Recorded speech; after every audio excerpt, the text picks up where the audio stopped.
Hangouts, episode 308. Sadly, I missed out last week, but I'm very happy to be here, and I'm realizing that my camera has zoomed out and you can see boxes and crap. So don't pay attention to that. Pay attention to this. So let's say hi to everybody, and but then we'll get into the questions. We got a couple quick announcements. So we'll start in the southern hemisphere and work our way up. So Hernan, how you doing? Who are you talking about? Who are you talking about? Going on, everybody? Good, man. I'm rocking the Mastermind t-shirt today. I'm really excited to be here. Super pumped about POFU. Still, you know, I'm having the aftershocks. No, but in all reality, I've been talking to people that attend the POFU live, and they're ecstatic. You know, tons of notes, tons of good stuff. So be on the lookout because the recordings are going to be out soon. So I'm excited about that. Definitely. Well, Marco, how about you, man? How you doing today? It looks like, is it bright or sunny or what's going on there? It's ridiculous, man. Groundhog Day. I keep telling all you people, this is what I get. 365. I'm not going to say 24/7, of course, because we get 12/12 actually, right? Daylight and night. So other than that, other than a little variation, because we're not actually on the equator where it's 12/12, right? It does vary a little bit. But what can I say? I'm showing it. I'm going to show it for a year. I told you I would show it every Wednesday for a year. Here you go. Come get some. The one real way to get to where you want to go is the POFU path. We had it weekend before last, POFU Live 2020. It blew my mind because I wasn't really expecting Jordan to go that deep. I actually thought he was going to do his lucid process, but that's what we had talked about, which is how he leads his clients all the way through what's going to happen, step by step, so that they're entirely aware of the whole process. And it costs a whole lot of money. I mean, excuse me, because I know that he charges, excuse me if I'm lowballing you, Jordan, but 10 to 15K just for the process. So guys, think about this, just for that, without even going into the monthly recurring or any of the SEO or anything, just to take you through the process of what's going to happen. And of course, the higher ticket the client, the more the lucid process is going to cost, because there's more that goes into play. So I thought that was going to be it, which would have been fantastic. Show people how to get money from their clients before their clients. Fantastic. And then he comes with, whoa, it's a left hook to the liver, man. It's like, ooh. And then, you know, how you, I don't know if you guys ever been hit in the liver, but you feel it and then, oh, you have to take a knee, right? It's kind of a few seconds. And I'm like, oh, man, that was so fucking good. Why are people not here getting this? I mean, people from our own mastermind who should have been there, we need to make it like it's mandatory to attend. I'm serious, because this, how much money, think about it, how much money are you going to make with just pieces of what he gave away? Just pieces of it. You don't have to implement the whole thing. I'm already hiring a VA, guys, just so you know. And I'm starting her on that process, starting her on the journey so she can make me money. That's how you're supposed to do the do. And then let me stop it. I just keep going on and on how you can make money from what we did in POFU Live. That's not including ads by Hernan and how to get clients by Bradley, how to keep them in your funnel, and the schema by Rob, and the software that's coming from Jeremy, and everything else. All I did was talk shit, man. That's it. But the rest of these guys, it was just one right after the other, man. It was awesome. The recordings, most of them, will be made available. Hope you guys enjoy them. Outstanding. Yeah, knocking down on that. POFU Live was great. And if you missed it, but you want to be on the early access to the recordings, just head to pofulive.com. It's going to redirect you. And we got a little opt-in form there, so you can be on the first to know, and there might even be a little bit of a special offer. But I would head over there and get signed up if you're interested in that. So with that said, Chris, how you doing today, man? Looks like you got a new headset going on there. Still same headset. Doing good here. All right. Just splitting out the noise here. It's crazy here at the moment, but yeah. And yeah, surprisingly, weather is super good. Wine harvest season is in full force. So anybody who is into Most or Sturm or like fresh new wine and stuff, that's the season. Nice. All right, good stuff. Bradley, how you doing, man? Oh, I'm happy to be here. We have a little bit of a changed startup for these Hump Day Hangouts because YouTube now you can't use the classic live stream functionality. So every week, guys, we're gonna have to start about 2 minutes early. So in case some of you jumped in and were like, "Well, wait a minute, like you guys are already 2 or 3 minutes in," now you know why. So it's just a slightly different setup in the beginning. So just wanted to make you guys aware of that. But yeah, I second everything Marco said. POFU Live was awesome. My head's still spinning from that the weekend really, and all the information that was conveyed or you know, was that was shared, I guess, with all of us. So, and unfortunately, there is definitely some presentations that are going to be omitted from the recordings except for those that were actually at the live event. But that does make it more exclusive and gives you guys incentive next year to make sure that you're there live. So, Yep. But other than that, happy to be here, ready to answer some questions. Outstanding. Well, yeah, I just wanted to say again, POFUlive.com. You can find out the fastest way to get the recordings there. And we had several people join the mastermind via POFU Live. So that was exciting to bring them in while they were starting or while we were all part of POFU Live. And so that was great. And if you're interested in the mastermind, whether you've got a retail business, whether you're doing SEO for yourself, maybe you're doing it with an agency, or you're starting or growing your agency, this might be the place for you to be if you're looking to grow that, not only to find out some of the details, but to build a business. And if that's what you're interested in, head over to mastermind.semanticmastery.com, find out more there. So with that said, guys, any more announcements before we dive into this? Yep. What's up? I don't know how many people we want in, but we currently have our deep keyword research open again, mgyb.co. And guys, if you're looking for market research, that's the one. That's one. I personally trained the VAs on how to go get the keywords, how to go get all that relevance, how to categorize, how to set up the silos. And of course, if you want to suggest silos, you're more than welcome to the fucking dog. Sorry about that. If you guys want to suggest your silos, you're more than welcome. Or we give you suggestions, but we give you everything that we can to make sure that you successfully go after your needs. Yeah, and if you're on the email list, you've got an email about that. There's a special going on right now. If you're not on the email list where you're watching this, if you're watching live, head down below, get on the email list. If you're watching on YouTube, if you're watching the replay, click on one of the links in the description, head over to either mgyb.co or semanticmastery.com, get on the email list. That's where people get the best offers. So, and if you're watching live, I've got it right here. It's mgyb.co/store/keyword-research. And much easier than trying to remember that and spell it. Just click on the link I put below and go check that out. Sweet. So are we good? Yeah, let's do it. Let's do it. I see we got a bunch of questions. So, oh yeah, and last week we were shut down at 40 minutes because Zoom just hiccuped. That's what it was. It was just a hiccup because the very next day I hosted my mastermind webinar and it went an hour and a half. So anyways, hopefully we don't have that problem this week. I don't think we will. So we should be good all the way until 5 p.m.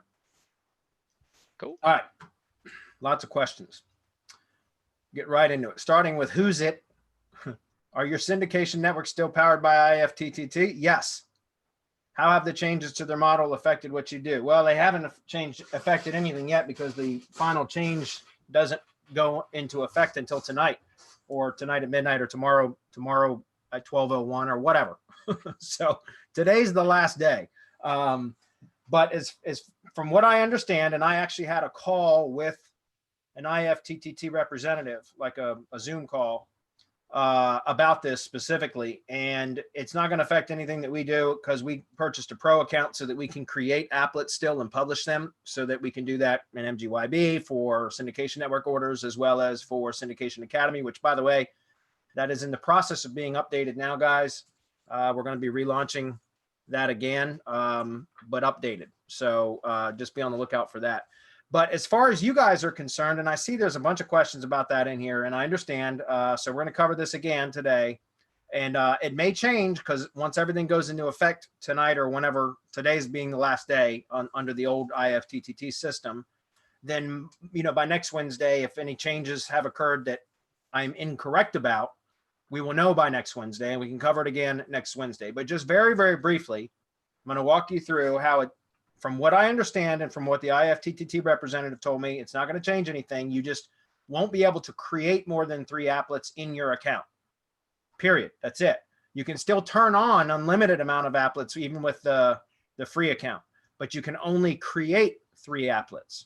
Okay. So I logged into my IFTTT account here. I'm just going to show you. If you go to the Explore tab, so click the Explore button when you're logged into IFTTT, and you just do a search. All of ours are very simply titled, and it's been that way since I created them way back in 2012. But like, for example, if I say RSS to WordPress, for example, and we just scroll down, you'll start, remember RSS to WordPress, RSS trigger is always going to be an orange color, but you could just scroll through here and find some of them, and any one of them that are labeled Robert R. Mills. Now I know I said WordPress, so I might need to actually type out WordPress, but anything that says Robert R. Mills, those are ones that I created, applets that I created with the original Syndication Academy. Actually, it might have been version 2. It probably was version 2. But you can see this has been downloaded 19,300 times. And this is RSS to Twitter, and that's Robert R. Mills. You can see a stack of them here. You might have, like I said, look for WordPress or whatever, but just click into it, add your, go to settings, which is over here, covered up by the Zoom thing. And in fact, how come, oh, I'm not connected to Twitter. That's why this, but if I was connected to Twitter, then there'd be a settings button. You just click settings, and then you can add your RSS feed in there. Does that make sense? Or same thing with, if we back up and go to Explore again and we say like YouTube, let's just look at YouTube to Twitter and see if it comes up that way.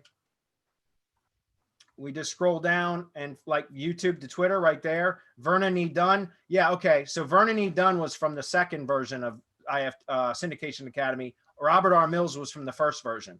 Okay, so again, YouTube like to Twitter, that's one of them there. YouTube to Digo. Another one, YouTube to OneNote. So you just got to find them, guys. It's very, very simple. Just all the applet titles, or originally they were called recipes, but then they switched to applets. They were all titled similarly like this. And Robert R. Mills or Vernon E. Dunn, D-U-N-N, are the 2 sets of applets that I created both in the original Syndication Academy and in Syndication Academy version 2. And so any one of those should work. You just got to go select one of it and then make sure your service is connected. So like Twitter, WordPress, all that. And then just go into settings and put in your own RSS feed, or if it's YouTube, make sure that your YouTube channel is connected. And that should be it. That's my understanding. Okay. So anyone, any of those that are already created are available. Is that as if they're going to disable any of this? You're going to be able to connect these that are available. I mean, I don't understand what the problem is, why people don't understand what's happening. It's the creation. If you want to create your own, if you want to do your own connection, let's say you come up with something different and you want to create what used to be called a recipe, you're not going to be able to do that. It has to exist already in there. If not, and you need to create more than 3, then you're going to have to pay for that. That's all. That's the only thing, as far as I understand it. And I've also chatted with these people. That's all that's changing. There's nothing different. And just in case, we did go ahead and get a pro account so that our people can go in there and work and create them, because with the new Syndication Academy, we might come up, or we're going to try to come up with new, I still call them new applets, new ways to get into all these different things, especially since our Syndication Academy VA is exploring a bunch of different new websites, right? And how we can go in and manipulate all of the different ones. So she has a list to go in and manipulate. And so we might need to create them, but then those will be available to you also, because once they're created, they're there to be connected. That's right. I don't understand why people are having such a problem with this, why there's such disinformation out there or misinformation. Because there was a webinar where they were saying just the opposite. Oh, it's going to disappear. The sky is falling. And they were probably trying to sell you some other bullshit. Don't go for it. Just wait.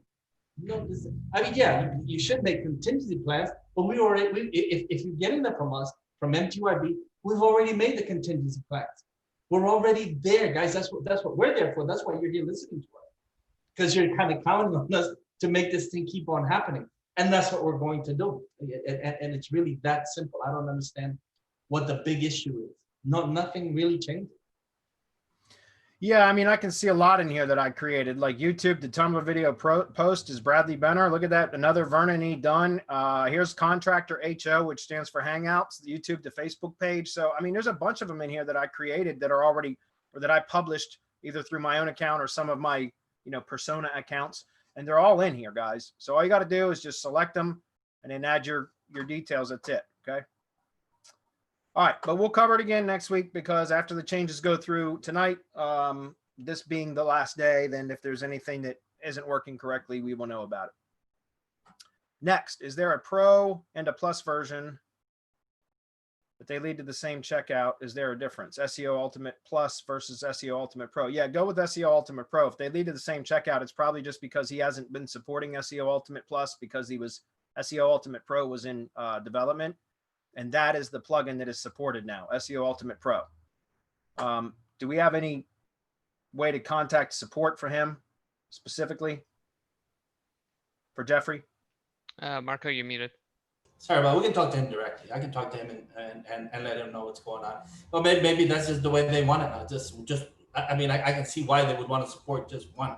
But trust me, it's well worth it. And as a matter of fact, listen to this. If you go and get the ultimate SEO, the boot camp, right? Adam, can you drop that link?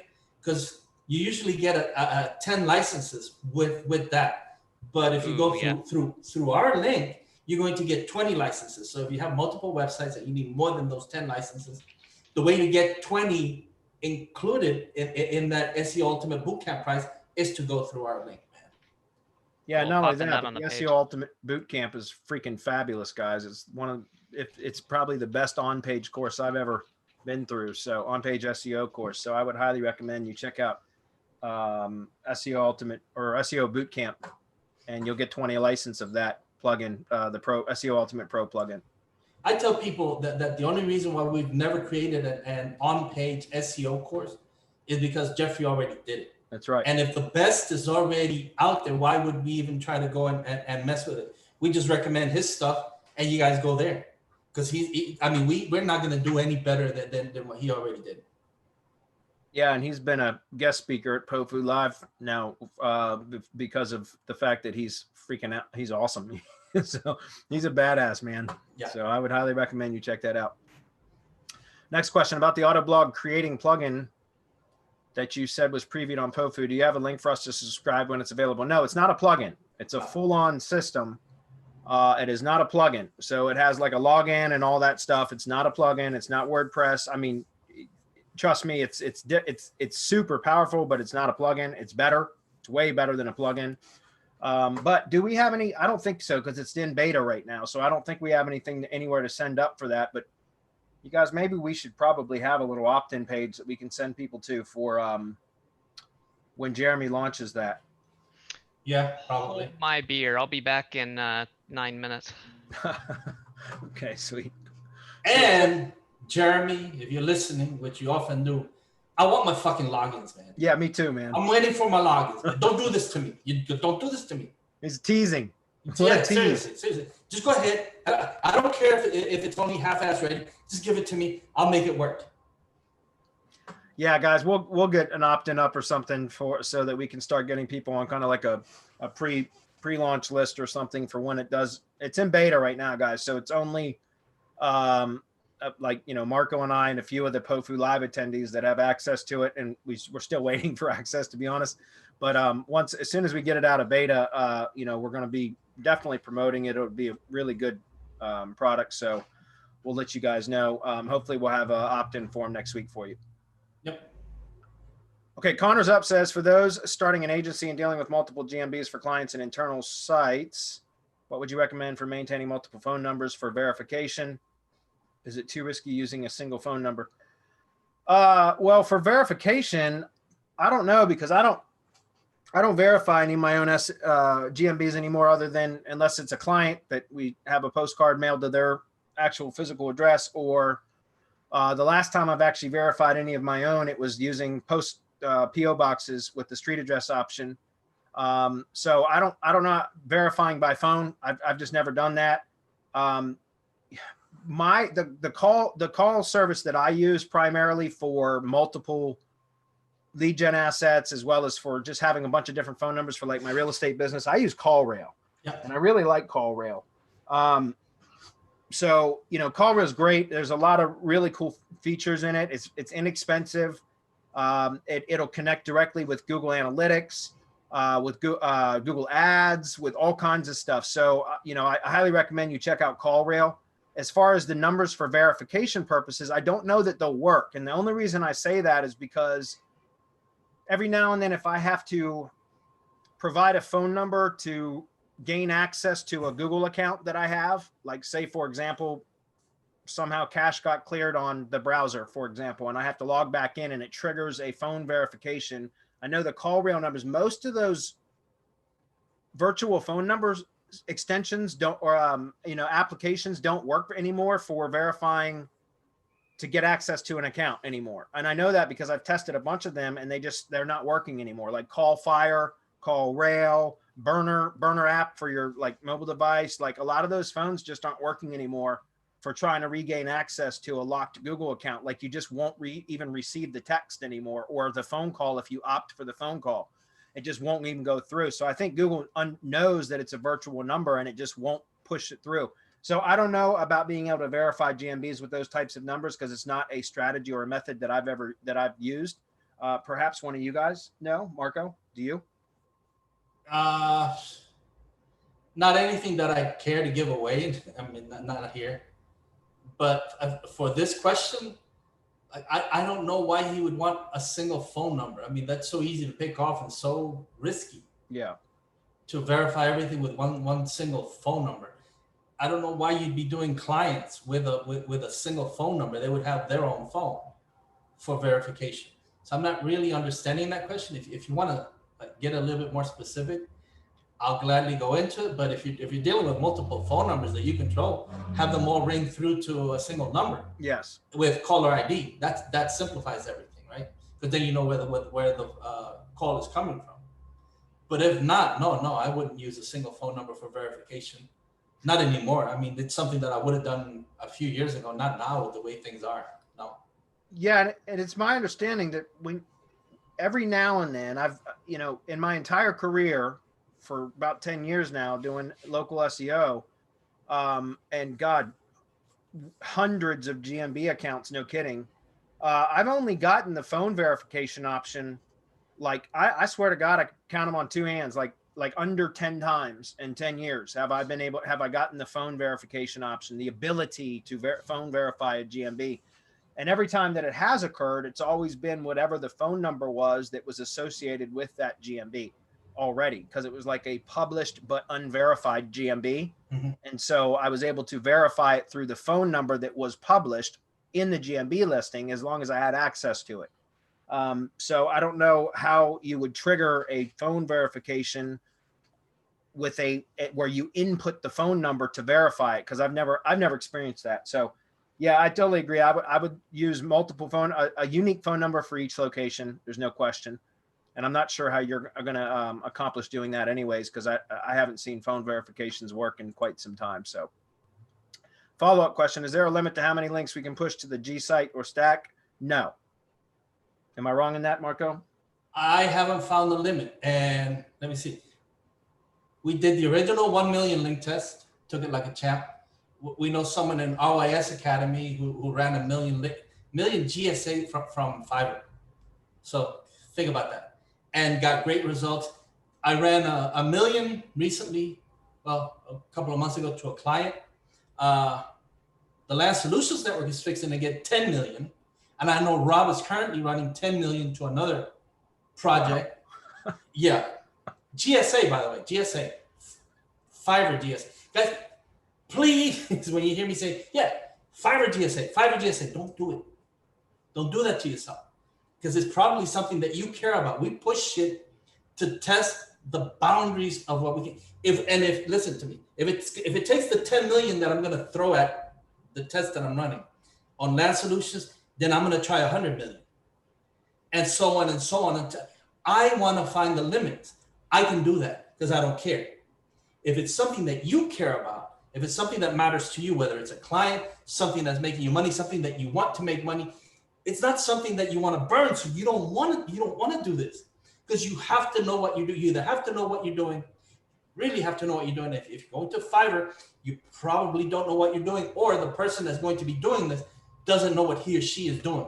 So be really careful about trying to push the boundaries. Instead, focus on quality, which is why we have a DEDIA at MGYB. That's why the link builder and the link indexer, the gigs are done by the DEDIA, the one and only, because he has been with us for years and he knows exactly how to push power into these stacks. And so quality, not quantity, that still rules or wins the game, which is why it's tiered. Then you can run links into those tiers for to help indexing. But when you're starting out, just keep shooting 7,500, 10K, 15K links into the different parts of your stacks, into the different tier one, never to the money site. Don't do that. Press releases, link building. Don't forget embed runs. You guys are forgetting embed runs. Don't forget. Go to DEDIA. He's the master. He's there for a reason. When you're looking to test and when you're looking to have some fun and seeing how much trouble you can get into with Google, that's when you go order those 10 million and 100 million link gigs. I think I can get 100 million links for $500. So that's my next stop is 100 million, guys, just so you know. That will be a feat for sure. All right, moving on. Mohammed, what's up, Mohammed? He says, hey guys, what would you do if your client's website didn't support a native or RSS feed like WordPress provides? How would you get one? I would install WordPress on a subdomain or a subdirectory, subfolder of the domain. That's what I would do. And I would use WordPress in either a subdomain or subdirectory of the root domain to run all of my content distribution. So essentially that would be my content distribution engine. It would just be WordPress and I would use it specifically for that reason. Anybody else? No, I totally agree. And since we're no longer spamming those subdomains, there's no reason why you can't install that in a folder. That's right. And get a little bit more power. That's right. That's right. So if you have access to the host where you can do that and create a subdirectory in root domain for the, it could be, public HTML /domain/blog, right? And then you install WordPress into that.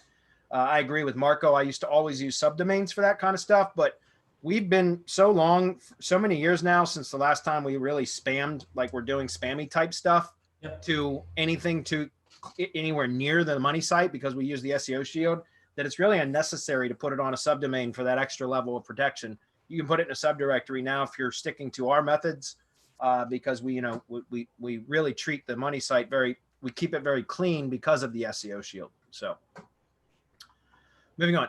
Question from Marco from Leonard. He says, do you see any advantages in using AMP or PWA for money sites to further strengthen entity and authority? What is PWA? I'm not even sure because I haven't even looked into it. But AMP, yeah, we use it, and especially it's really good in WooCommerce on e-commerce for products because you can use AMP with products. But I mean, I'll have to look up PWA because that's what I really use that for. Because I really thought that Google was going to take a look at website speed as a metric in and of itself, and that it would really be an important factor, which is why we really started looking at AMP, since Google is caching the AMP page and it's delivering from a Google server. But then everything that we've seen says that once the person is on the website, like it doesn't matter.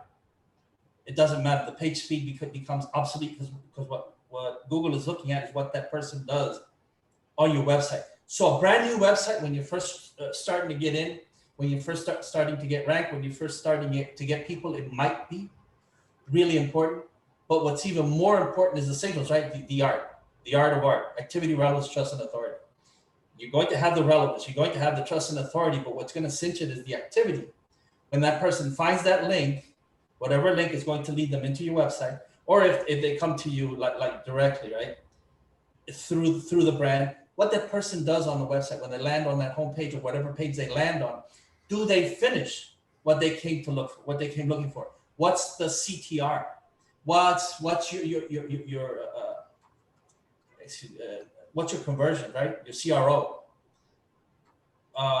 You should optimize for that. You should optimize for the people taking the action that you want, whether it's watching the video, whether it's filling the contact form, whether it's giving you their phone number, whether it's making that call, whatever it is you want that person to do, downloading something, maybe a PDF, where then you're going to have them getting on your list. That's the final signal that Google is looking for. And that's worth way more than any paid speed could ever be worth, because Google is looking at the entire transaction and looking for that finish. No finish, it doesn't matter. That's when you get hurt. That's when other factors come into play. And I've always told people the art of art, activity relevance, trust and authority trumps anything else. You get that in place and you get everything right, nothing else matters. That's right. Just one second. I'm following up to a question I saw earlier. All right. Next. Okay. So he says, if not, what are some other ways we can improve mobile versions? Okay. I think you already covered that. So the next question is it's a whole bunch of questions in here talking about pretty advanced silo structure stuff. I'm not going to read all this because it's a lot. So to this question here about setting up a multi-location lead gen site, he's talking about 20 different locations essentially and having a separate location page on each. And he's running into some silo kind of issues with how to structure that correctly. So it's kind of a more advanced question. I can talk about this on a conceptual level briefly. I'm going to point you to a resource where I go into how I structure lead gen sites, especially multi-location sites. Well, either one. It doesn't matter whether they're multi-location or not. How I structure all local sites now for service area businesses. And what I do is I set up location silos using WordPress tags, right? So I have the topical or service categories, right? Which is the topical categories on the site using traditional silo structure with categories, right? WordPress categories.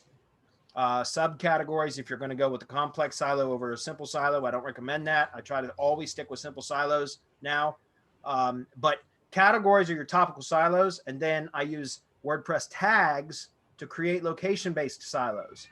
And I show exactly how to do that, at least on a conceptual level. If you guys want, if you want the nitty-gritty and go deep dive into this stuff, that's what the mastermind is for, or heavy hitter club. But this is a strategy that I specifically use.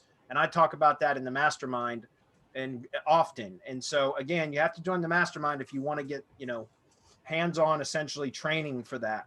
But here's a resource that I put together several weeks ago. Go to semanticmastery.com/process, semanticmastery.com/process. It's a process street process doc. I'm going to go to it now, and I'm going to show you where the training is for that, where I teach or I talk about in the website section right there. Okay. If you scroll through, I've got several training videos, 32 minutes for the simple silo structure video, 14 and almost 15 minutes for the complex silo structure. Then I talk about tag silos right here. And then I talk about theme mirroring here. Okay. And I've even got some examples here of what tag silos look like and how to structure them. So I would highly recommend that you go through this. That ought to answer your questions about how to structure it correctly. Something else that I do is just kind of answer your question as far as talking about writing 20 different articles. Yeah, I understand writing 20 different articles about the same topic is difficult to do, and I get that. So the way that I do it is I create on the topical silo page, right? So, let's say plumbing repair. I don't know if that's even a proper silo page, whatever. But let's just say plumbing services, right? Let's say it was a plumbing services, a plumber site, and we were talking about plumbing services, and we got 20 different locations. Well, I would have like a 2,000 or 2,500 word article about plumbing services. That's the top of silo for plumbing services. It's a topical category. So you create a category page for that as well. And then I would have on that like super long form copy that covers all of the different services and supporting keywords and everything else that plumbing services would cover, right? And then from there, you can always link out to your individual location pages with like a table or something at the bottom, somewhere on the page. And so from what I have my blogger do is create geo posts. So in other words, my blogger will go in and she'll take all the, so let's say the 20 different locations, and then she'll create posts where we target a specific keyword plus that one location, right? So the post is optimized for one of the supporting keywords. We might even start with plumbing services, the top of silo keyword, right? But the blog post itself will be optimized for, say, plumbing services plus one of those locations. So, plus city, so to speak. And then that blog post becomes kind of like the landing page for that specific keyword plus city. And then from there, any supporting post would link internally just to that post that would be placed within the plumbing services category. And you could set up tag silos to actually push relevancy in both topical relevancy, but also location-based relevancy into the tag pages, which are like, index pages or blog roll pages, right? They're archive pages, tag archive pages. And again, I cover all this in this training here. So I know it's difficult to talk about conceptually without showing it to you guys with visual, aids and that kind of stuff. But that's why I've got this here at the semanticmastery.com/process. You can go in and review the training here. If you have follow-up questions about that, you can certainly ask in Hump Day Hangouts, guys. But again, this is a way more advanced question than something we would like to cover in a free setting. And that's what the mastermind is for, or heavy hitter club. So for questions like that, where you want to get into the nitty gritty and the how to structure stuff like that, you're going to have to come into one of our paid groups for that. But hopefully, guys, I produced this whole process template here specifically to give you guys kind of a foundation to use to be able to structure, to figure out what to do and in what sequence or what order. And I've covered everything in here. Okay. So again, anything for exact step-by-step how-to, you got to join either the Heavy Hitter Club or the Mastermind, and that's just the way that it is. Anybody want to follow up on that? Nope, that's perfect. Membership has its privileges. That's correct. Tom's question is, another IFTTT question for you. I purchased your very first IFTTT training and have built several networks myself since then. However, with the 3 custom applet limit, this covers syndication to the 3 blog properties, but not the drives, etc.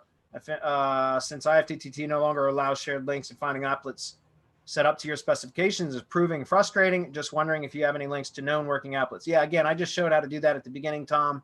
So just go back in the IFTTT, go to the Explore tab. So that's at the very top. Go to Explore. That's going to take you to this page. Just type in, YT to Twitter or RSS to Twitter or RSS to Tumblr. And just scroll through there. And as I mentioned before, you'll see Vernon E. Dunn is one of the personas that I used for Syndication Academy version 2. When I set up all the applets for that, it was Vernon E. Dunn, the original, or vice versa. And then the other one was Robert R. Mills. Plus, you'll find a lot of mine in here, like Bradley Benner, How to SEO, Contractor HO, which stood for Hangouts. Like, there's just a number of them in here that were all titled similarly. And just go through and select one and turn it on. And that's all you have to do. Okay. So like, again, YouTube to Digo right there. That is an applet that I created. Right. So, and that's from Vernon E. Dunn. So you can make sure your service is connected, click connect. Once you click, in fact, I'll just turn it on now. And then it says right there, you can save it. And in this case, it's a YouTube applet. So it's connected when I connected my YouTube channel to this account. But for RSS, you click on the applet and then click the settings button, and it'll give you the field where you can add your own RSS feed. Okay, that's it. Very simple. And again, guys, after tonight, tomorrow, the IFTTT platform will be like under its new rules or whatever. So if there's anything that isn't working correctly, we will figure that out between now and next Wednesday. Okay, moving on. You can turn, by the way, Tom, you can turn on as many applets as you want. You're limited to only creating 3, but as long as you use that Explore tab, you should be able to turn on as many as you need. Here's BB with a wall of questions again. I wouldn't expect anything less from BB. It looks like we probably are going to have enough time to get through these, so we'll go through them. First question, can you kitchen sink spam right after you have created the shield? Yes. Marco? But why? Huh? You said yes. I said, but why? Yeah. But why? I mean, you don't need to, but you could. So if you want to test like what Marco's doing, you could. 1.1, do you kitchen sink spam right after you have created the shield, or do you wait to see the results? I guess meaning 21 days. Well, no, because I don't kitchen sink spam them anyways. Just like Marco said, why? I don't do that. I buy links from MGYB, from Ardedia, who's our link building manager, and I buy his packages, which were developed specifically for our methods. And so it's not kitchen sink spam. It's, you know, Web 2.0 links, usually 2 layers of Web 2.0 links, contextual Web 2.0 links. And then if I want to kitchen sink spam anything, I will hit my second tier of Web 2.0 contextual links with kitchen sink spam, but not directly to the SEO shield. So when do first, so just to clarify, I don't kitchen sink spam directly to the SEO shield at all, ever. I just don't do it. I don't need to, because I've got link building through Dedia, which is developed specifically for our methods. But second of all, do I wait? No, I don't wait. I usually, as soon as I get the SEO shield fully delivered, and a lot of times I don't even wait for the full SEO shield to get delivered. So for example, when you order the SEO shield, you get the syndication networks gets delivered to you first. So I usually hit my syndication network profile URLs, as well as like the GMB assets, for example, in my first link building gig, while I'm waiting for the additional 2 weeks or whatever for the SEO shield, so the drive stack, gsite, and the ID page to be delivered to me. So I usually just hit my syndication network properties and perhaps like the GMB assets, like I just mentioned, immediately with link building packages once I get the syndication network delivered. But then for the the RYS stack, the drive gsite, and the ID page, then usually when I get those delivered a few weeks later, then that's when that'll go into the second link building gig that I purchased for that project. Any comments on that? Yeah, I'm still wondering why these questions, because we've covered them multiple times, and with BB especially. Yeah. Go ahead and set up your own GSA account, hit it with 100 million links if you want. What's the point? What's the point that you're trying to accomplish? Because without that, this is all meaningless. Right? There has to be a purpose. So if I can just hit it with a Dedia gig and get results, that's all I need. That's all I need for that. Now, if I'm testing to see the limits of what Google or what an RYS drive stack will take, what a gsite will take, well, that's when you go, okay, we're going 1 million, we're going 10 million, then we're going 100 million, and then I'll probably go 1 billion. But by the time I do that, I'm going to be about 6K out of pocket. Now, here's my point. I'm testing. And so I know that my return on investment is going to be there, because then I can go and share the results and say, this is the test, and this is what came of it. And you'll probably see it. It's going to be Land Solutions Network. But why? Why would you go and spend 5-6K on links when you could probably spend like a couple of $100 in MGYB plus what, 20, 30, 40 bucks on link indexing and get results for whatever it is that you're doing? And you're going to need the data anyway. I mean, you do the first round of link building, you run an embed gig, press releases, whatever, and then you don't hammer it again. You don't get kitchen sink spam it again. You need the data. What did that original link building do? What did that embed gig do? What was the effect? Yeah. Where is it sitting now? Is it making money? How much money is it making me? Do I need to do more? Am I getting phone calls? What's the point of what you're doing? If you're not seeing the money from your investment, then you go and look. So I immediately go into Search Console, and I'll go into analytics, and I'll start looking at, okay, so this page and this keyword are really in tune, but I need to hit it. I need to get the results that I want. I need to get a top 3, for example. I know how to do that. So I'll go hit it, get a top 3, and then see if the return is there, because if it isn't, then my page is sick. Maybe people aren't clicking on that click to call button. Well, now I need Hotjar or any other kind of heat map to see why people are going to that page and I'm not getting results. Link building isn't going to fix that. I could do 1 trillion links and it's not going to fix what's sick on that page. Now I got to go and find out what's sick on that page. Once I've determined that, Then I'm going to see what the people are doing. So we're all in time limits here, right? 4 weeks out. Then I got to see what people do. Takes 2 to 3 weeks to get a nice definition of a heat map, depending on how many people are coming to that page. You need that information. Without data, you're just flying blind. You're going to throw money up against the wall. You might as well just go and gamble it away, bet on the horses, because you're doing basically the same thing if you're just throwing money at it. Yeah. Yeah, and what I've experienced a lot, I haven't seen, and I'm just giving some insight here as to some local, more recent projects of mine, is that, you know, I start hitting everything with links, the SEO shield, and strategically, because I'll build out like the expansion, RYS expansion stack for another location, for example, and I'll hit them with links. But it's, I mean, you know, the link building gig is done within, you know, 3 weeks or so usually. And, but I usually don't see the results from that link building gig for 60 days. It's odd. But I do see it. It's like without question, I see it. For example, I did a test with a specific SEO. What is the version of the location shield? I'm sorry, that's what it's called, the location shield. So I bought a location shield, an MGYB, for a test that I was doing for a multi-location project. And so I had a separate gsite created specifically for one location. And that one location was orphaned from the rest of the project because I wanted to test something specifically. So I had a separate gsite created for it, which is what the location shield does. I'd rather use an RYS expansion stack for multi-location for the same brand, but that's another discussion. But anyways, I did that specifically for a test. And so I hammered that one gsite, which was optimized for specifically one location, with I don't know, 2, maybe 3 link building gigs over the course of about 2 months. And then I left it alone. I didn't touch a damn thing. Haven't done anything to it since. And it's been about 60 days, but now that son of a bitch, now for the main brand term, that kind of orphaned gsite is actually ranking for the main brand term specifically, even though, like I said, it wasn't really connected the way that we teach to the rest of the entity. But I just hammered the shit out of it with links, and then I didn't touch it. And it, like, literally, I didn't really track it all that much.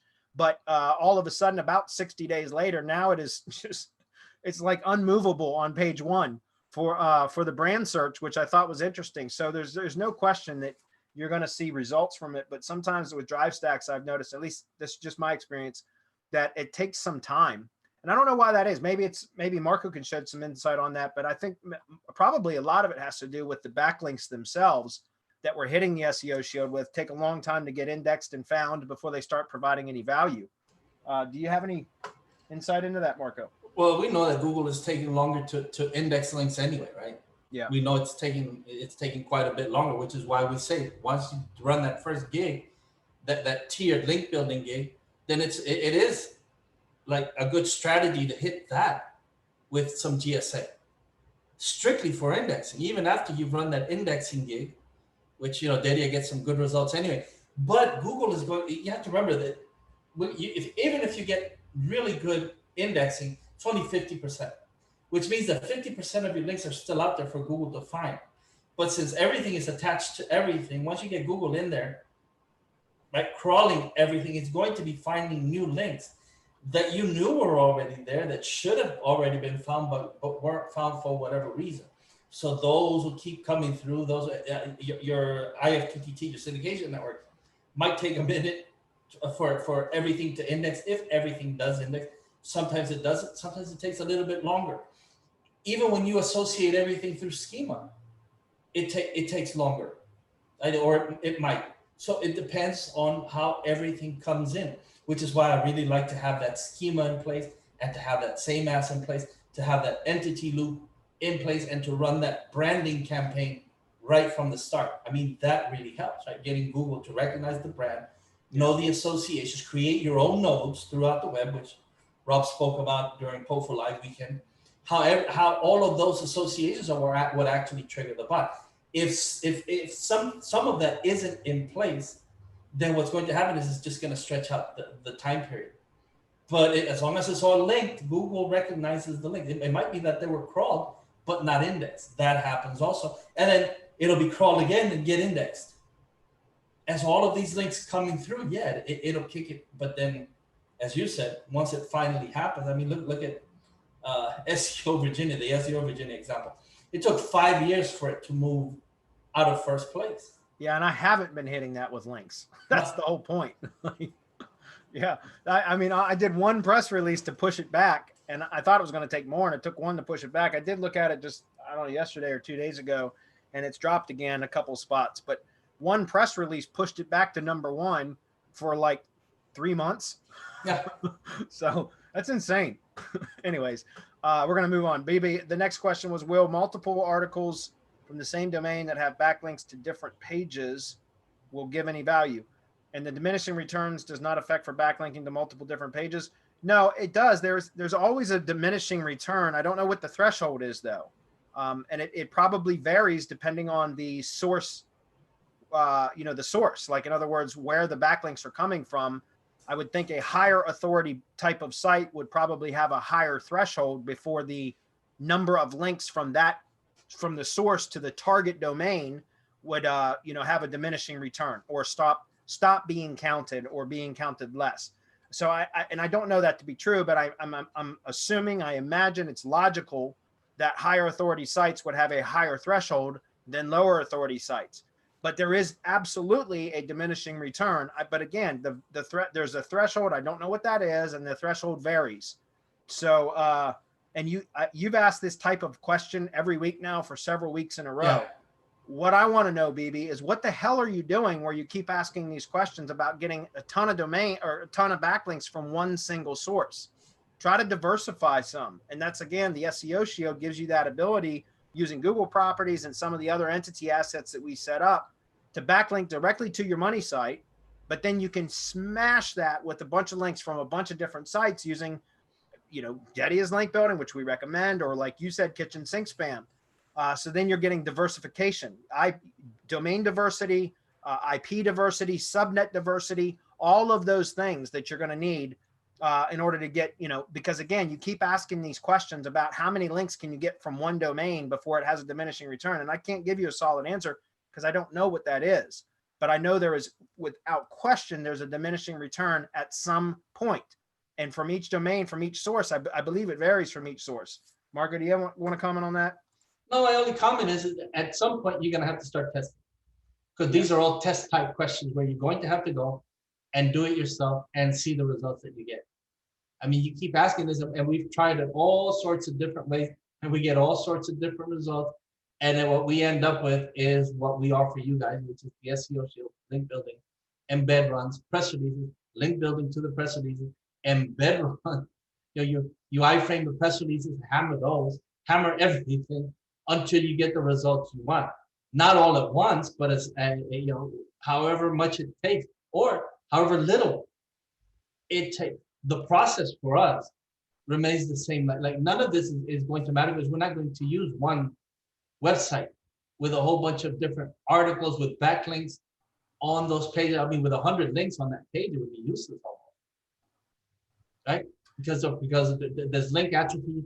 The way that the link is placed on every page, each one would have a different value.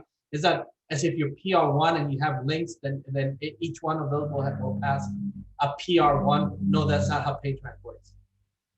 And so I'm not sure what you're asking. And not only that, the interesting thing is that even niches within the same general category, let's say, will react differently. And so we know that the algorithm, that like the different sections of the algorithm that treat different things differently, depending on what it is that you're doing. It's really interesting. But then again, that's what the Heavy Hitter Club is for. That's what the Semantic Mastery Mastermind is for. That's the places where you go and ask these questions. And you either get answers to this, or we go and test it and we bring back the answer. So the last question is, why is it better to do a backlink with a link shortener instead of a backlink to the money page or money site itself? Well, I don't know that it's necessarily better, but the reason that we do that with MGYB, like the mgyb.co shortener for DriveStacks, is because it gives you two separate link targets for the same destination, but it gives you two separate link targets. So it just adds some diversification. And because we have been using the mgyb.co shortener for drive stack URLs and everything, we build it right into your SEO shields, guys, and your drive stacks and all that. You'll see like the Google Drive folders and file URLs that are, you know, the actual share URLs. And then there's the MGYB shorten URLs in the next column over. And the reason we do that is because, you know, with all the link building that gets done to the SEO shields and to the mgyb.co shortener links and all that kind of stuff, it's really powered that up. And it's crazy, but you'll see mgyb.co short URLs ranked in Google search over top the Google URL, which is instead of, in lieu of the Google URL, the mgyb.co URL will show up and in Google search results, which just goes to show you how powerful that can be. But I don't know that it's any better. It's just that you can siphon some authority from the link shortener service, which oftentimes has a high level of domain authority, which again, that's a third-party metric that doesn't really mean a whole lot, but a lot of the times they do have a lot of domain authority built into them because people have used them, and it's just had so much inbound link building done to those over time. Any comments on that? Yeah, of course, it's better because of the power that we have in that shortener. It's built right into that shortener. Everything that we do happens through that shortener. And remember, we're using Google properties for the most part, or high, as you said, domain authority or page authority, domains, high trust, whatever the vanity metric you want to name is. We have a very powerful domain on our hands. We're using it, and it just provides. I remember the boost that we used to get out of the Google URL shortener. Yes. When they took that away, we decided to create our own and accomplish the same thing, which is basically what we've done.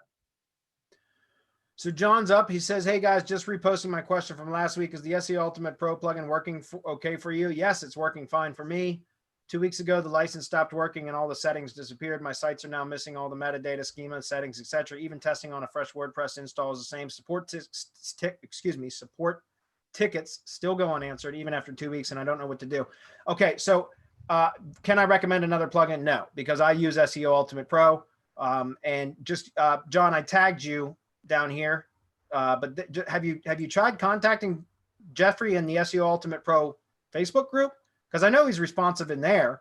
And again, like, you know, I don't know, maybe you don't have, I don't know if you've got the newest update or version. It should auto prompt you to update in WordPress anyways, but there's got to be an issue that I'm sure Jeffrey can resolve for you. So I'd recommend that you join the SEO Ultimate Pro Facebook group and tag Jeffrey in there and tell him exactly what you just repost your question here to him directly in the Facebook group. Okay. And he should answer it for you. Yep. Okay, moving on. And yes, Jeffrey is okay, by the way. He was just a presenter, a guest speaker or presenter at POFU Live 2 weeks ago, a week and a half ago, I guess. So yes, he's okay. He's doing well. I would contact him in there. Okay, just a couple of comments here, and then we're going to wrap it up, which is good. I don't think I missed anything, did I? No. Okay. UY or whatever says, hi, guys. From Bulgaria, you rock. The reason for the delayed result is a patent from Google related to delayed results from such link building. It is 21 days in the patent.